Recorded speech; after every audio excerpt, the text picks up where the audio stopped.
Imagine waking up to find your home destroyed by a gang of men who thought you were just another easy target. What they didn't know was that the man they had just crossed was a highly trained Navy SEAL, a warrior who had survived the most dangerous missions on Earth, and when his training kicked in, their confidence disappeared in an instant. On the edge of a small town where pine trees met the open sky lived Marcus Steele. To his neighbors, Marcus was just a quiet man. He kept his head down, worked on his modest home, and minded his business. What they didn't know was that Marcus had once lived a life most people could never imagine. He had served 12 years as a Navy SEAL, completing missions across deserts, jungles, and oceans. He had faced enemies who were armed to the teeth, survived ambushes that would have broken ordinary men, and carried the scars of battles that only warriors know. But after all of that, Marcus didn't want medals or attention. He wanted peace. His little house on the corner wasn't big or fancy, but it was his sanctuary, a place to breathe, a place to heal. Unfortunately, peace doesn't sit well with everyone, and on a cold night, Marcus's sanctuary became the target of a gang who thought they owned the streets. They wanted to prove a point, but the point they ended up proving was very different. Marcus was asleep when the first rock came crashing through his front window.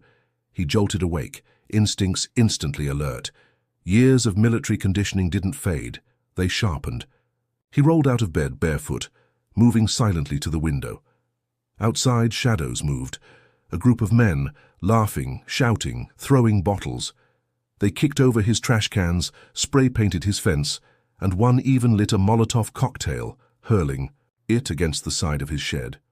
Marcus clenched his fists. His home, his safe place, violated. But he didn't rush out blindly. He observed, counted them, 6 men, late 20s, maybe early 30s, loud, drunk on arrogance. Armed with baseball bats, chains, and cheap bravado, one shouted, "This is our turf now, you don't belong here." Marcus's jaw tightened.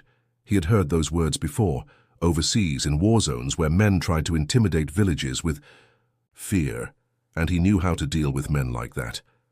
Marcus stepped outside, calm, steady, his presence commanding even in the dim light. The gang laughed when they saw him. "Look who finally came out. Old man thinks he's tough." Marcus didn't flinch. He looked each of them in the eyes, his voice low and controlled. "You've got one chance to walk away. Take it." The leader, a tall man with tattoos, creeping up his neck, sneered, "Or what, you'll call the cops? This is our neighborhood now." The others laughed, their confidence swelling. Marcus simply said, "No, I won't call anyone. I'll handle it myself." They didn't know those words weren't a bluff. The leader swung his bat, aiming to scare Marcus. But in one motion, faster than they could register, Marcus sidestepped, grabbed the bat, and twisted the man's arm behind his back until the thug was on the ground, screaming. The others froze, shocked. How did he move so fast? Another rushed forward with a chain, but Marcus's knee struck his stomach, dropping him instantly. Within seconds, the Navy SEAL in Marcus had awakened. Precise, efficient, unstoppable. The gang, once so confident, now staggered back. Their laughter was gone. Fear crept in. Marcus stood tall, holding the bat like it was nothing more than a stick. His eyes were cold, unblinking, the kind of stare only a man who had seen war could have.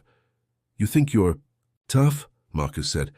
"I've seen real war. I've fought men who don't come back from the shadows. And you? You're just kids playing gangster." One of them pulled out a knife, shaking slightly. Marcus didn't even flinch. He disarmed him in 3 swift moves, the knife landing harmlessly on the ground. The leader, now nursing his twisted arm, shouted at his crew, "Get him!" But none of them moved. The confidence that had fueled their destruction was gone. In its place was terror. They had expected an easy target, but instead they had found a warrior. Neighbors had come outside, now drawn by the noise. Phones were recording. The gang members knew. Not only were they humiliated, but the entire neighborhood was witnessing their downfall. Marcus didn't strike again. He didn't need to. His presence alone was enough to crush their spirit. "Pick up your trash," Marcus commanded, "and get out of here. If I see you near my home again, I won't be this merciful." And for the first time that night, the gang obeyed. They scrambled to clean the glass, to put out the fire on his shed, and then they disappeared. Into the night, their arrogance shattered, their pride destroyed. The next morning, word had spread across the neighborhood. People whispered about what had happened. Some said Marcus had fought them off like a trained soldier. Others said he had barely moved, but the gang had fallen apart on their own. The truth? Both were right. Marcus didn't just fight with fists. He fought with presence, with training, with a lifetime of discipline.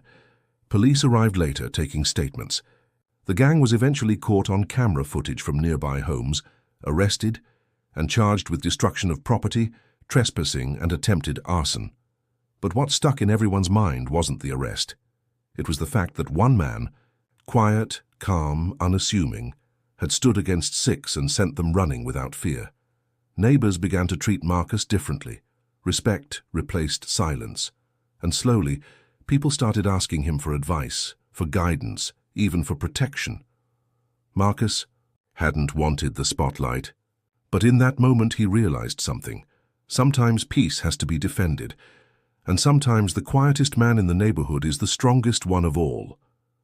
This wasn't just a fight between a Navy SEAL and a gang. It was a reminder. That arrogance fades when faced with true strength. That bullies lose their power when their victim refuses to bend, and that sometimes the most dangerous man is the one who simply wants to live in peace. The gang thought they could destroy Marcus's home. Instead, they destroyed their own pride and the Navy SEAL. He went back inside, poured himself another cup of coffee, and lived his life, calm, quiet, unshaken. Because once you've walked through war, no gang on earth can ever shake you again. If this story gave you chills, don't forget to like this video, subscribe to the channel, and turn on notifications so you never miss more powerful stories of justice, resilience, and revenge. Now let me ask you, if you were Marcus, would you have fought back the same way, or handled it differently? Comment your answer below. I'd love to hear your thoughts, and remember, sometimes the strongest weapon is calm courage, and sometimes the quiet man you underestimate is the deadliest of all.